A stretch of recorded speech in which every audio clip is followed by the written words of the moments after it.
Nosso evangelho de hoje é Mateus 13, de 36 a 43, hoje dia de São Pedro Crisólogo. Naquele tempo, Jesus deixou as multidões e foi para casa.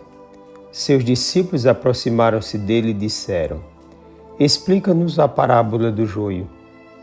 Jesus respondeu: Aquele que semeia boa semente é o Filho do Homem. O campo é o mundo. A boa semente são os que pertencem ao reino. Os joios são os que pertencem ao maligno. O inimigo que semeou o joio é o diabo. A colheita é o fim dos tempos. Os ceifadores são os anjos. Como o joio é recolhido e queimado ao fogo, assim também acontecerá no fim dos tempos. O Filho do Homem enviará os seus anjos e eles retirarão do seu reino todos os que fazem outros pecar e os que praticam o mal, e depois os lançarão na fornalha de fogo. Ali haverá choro e ranger de dentes. Então os justos brilharão como o sol no reino de seu Pai. Quem tem ouvidos, ouça. Palavra da salvação. A clareza dos ensinamentos de Jesus pertence aos seus discípulos. Jesus mesmo é o que semeia a boa semente, que são os filhos do reino. O campo é o mundo. Os joios são os filhos do maligno. O adversário é o diabo. A colheita é o fim do mundo. Os ceifadores são os anjos. Isso está bem claro no texto.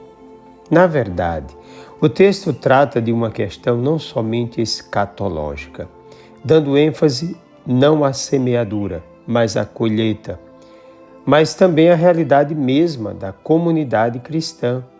Por isso, contradiz a impaciência messiânica dos seguidores de Jesus, afastando a ideia de uma comunidade de puros, e aqui eu coloco esse puros entre aspas, desligados da realidade do mundo. Os discípulos devem ter os olhos fixos na justiça de Deus, mesmo habitando em um campo envolvido também com as injustiças. Não pertence a eles fazer justiça de qualquer jeito, procurando imediatamente eliminar os inimigos. Essa seria uma forma de conservação do farisaísmo, uma expressão clara de hipocrisia, uma vez que todos somos pecadores. Além disso, seria uma tremenda traição tanto aos ensinamentos quanto à prática do próprio Jesus. A eles não cabe a colheita, mas tão somente a semeadura. Duas atitudes marcam esse texto: a atitude do inimigo em provocar a destruição do trigo e a atitude do agricultor em conservar até mesmo o joio, a fim de que não se perca nenhum pé de trigo. Além disso, é possível ser observada a paciência do agricultor. Sua preocupação é com o futuro, isto é, com a colheita, sem perder nenhum dos seus. Por outro lado, sinaliza também para a sorte dos que vivem na inimizade com Deus. Alguém pode até afirmar uma espécie de misericordismo do Senhor, mas nada justifica uma vida aparentemente livre na contramão da fé, na adversidade, numa experiência quanto mais de pecado. E ainda ser acolhido como bem-vindo ao reino de Deus. O futuro glorioso depende principalmente da iniciativa de Deus.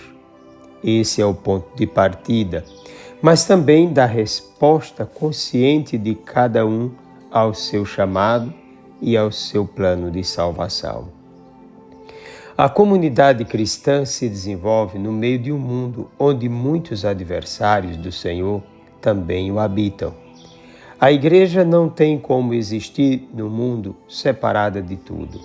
Não é possível compreender uma história com a clareza total entre o bem e o mal e nem os separar absolutamente nas instituições e pessoas enquanto agem num campo de batalha. A separação final dar-se-á no futuro, como já está bem esclarecido, no juízo final. Até mesmo dentro de cada um existe uma verdadeira luta do que é bom contra as coisas que só atrapalham uma vida de santidade. É necessário se manter vivo na batalha, sabendo que, na medida em que se vai colocando diante de Deus, obedecendo sua vontade e se formando na palavra de salvação, fortalece-se a própria vida e tende, por força da graça de Deus, a vitória. Cada um e a própria comunidade não podem adormecer na fé e no bem. Que os discípulos sejam patrocinadores do bem, sejam motivadores da vida e da vivência na verdade, sejam sempre portadores da salvação, justamente o contrário dos que são representados pelo joio, que fazem os outros pecar, praticando o mal, dando as costas a Deus, infringindo a lei de Deus de todo jeito e a todo custo, e ainda sendo militantes de toda espécie de mal. O resultado é que para os discípulos reserva-se a comunhão com Deus, mas para esses inimigos a condenação eterna.